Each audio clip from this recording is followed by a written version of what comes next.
Hello and welcome to Gladys Cake Kitchen. In today's video I am going to be showing you how to make this elegantly presented hexagon cake, beautifully adorned with fresh flowers. I'll be handing you foolproof tips on how to get razor sharp edges on this hexagon cake, and for added value I'll be showing you a detailed beginner friendly guide to adding fresh flowers onto your cake.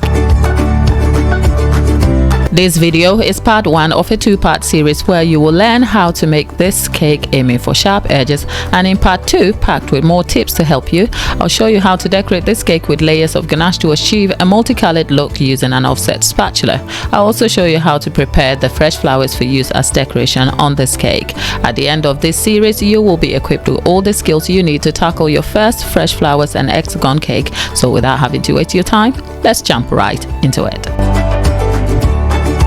Now a quick note here before we begin. I had some trouble filming the first part of making this cake, so I'll be inserting a video from another hexagon cake I made using the same process and technique to show you how this cake was prepped and crumb coated.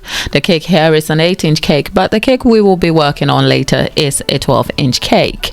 With a cake board as my work surface, a hexagon cake drum is glued to a cake board using ganache, over which a greaseproof paper is placed. Another layer of ganache is applied, and the first of two layers of cake is placed on the cake drum.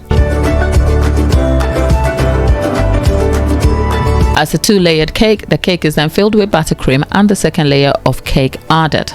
The hole in the cake is then filled with some cake scraps. This cake was a test recipe which resulted in tunneling, but after scooping out the tunneled bit which left a hole in the cake was good enough to be a practice cake for my first hexagon cake. Filling and layering done, a good tip is to ensure the lines of the top and bottom cakes are correctly aligned to the drum to avoid misshapen and misalignment when the cake is covered. The cake is then left in the fridge to set for up to half an hour and returned to be trimmed. Trimming removes the crust for a clean looking cake when sliced into, but there's more reason why you should trim or not trim your cake in a video linked up here for you, so please do check that out. Trimming done, the cake is covered in a layer of ganache to crumb coat, sealing in all the crumbs. Any excess ganache is removed and the cake is left to set.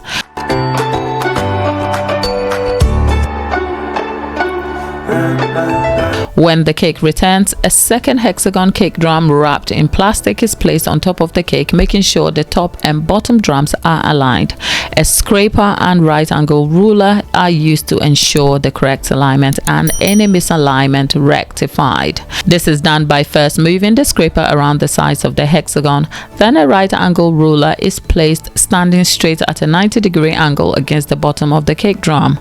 If both the top and bottom drums are correctly aligned, the ruler should move freely around the cake, touching both top and bottom drums from one side to another. In case of misalignment, gently push the top drum against the ruler, ensuring the ruler is still straight standing against the cake. There is an in-depth tutorial linked up here where I show you how I use this same technique for sharp edges on a round cake, so please do check that out. The gap between the cake drums is filled with ganache, but notice the size of this cake is smaller than the drums. This is because the cake was an 8-inch cake set on a 10-inch drum, leaving a 2-inch gap to fill, which is rather too wide. Advisably ensure the cake used is the same size as the cake drum, and after trimming, the gap left will be enough to fill out with ganache. Remember, this is a different cake from which we will be transitioning to our actual cake. Our 12-inch hexagon cake is on screen now, having followed all the steps shown using the other cake. This cake has been crumb coated and the gap filled with a layer of dark chocolate ganache. A thin layer of white chocolate ganache is applied over the dark chocolate ganache and any excess ganache is removed. The cake is then left to set before the next layer of ganache is applied. The cake is returned for another layer of ganache, only this time I work in sections of 2, filling out 2 sides of the cake at a time and scraping off any excess from the bottom up. This helps to ensure I am matching the top and bottom drums, which also serves as a guide. The filling and scraping is done repetitively around this cake until all the sides of the cake are filled and cleaned. Side note here, I am right-handed, and because of the angle of the shot, it seems like I'm working on only one side of the cake, but thanks to the turntable I have worked around the cake, as you can see, and the cake is completely covered. The scraping motion from bottom to top leaves a lip of excess ganache on the intersecting lines. A warm metal scraper is used to clean each side for a clear, sharp edge. A bench scraper is then introduced to finish polishing the surface, and a sharp one knife dipped into warm water is used to cut off any excess hanging off the lips of the intersecting lines. This is done slowly, keeping the knife's blade clean by wiping the blade after each cut, then dipping back into hot water to reuse. To reveal the top of the cake, I slide a sharp warm knife carefully between the plastic wrapped cake drum and the cake. The board is then removed to reveal the top of the cake. This can also be done by cutting through the plastic on the top to expose the board before peeling off the plastic, as shown here in this video.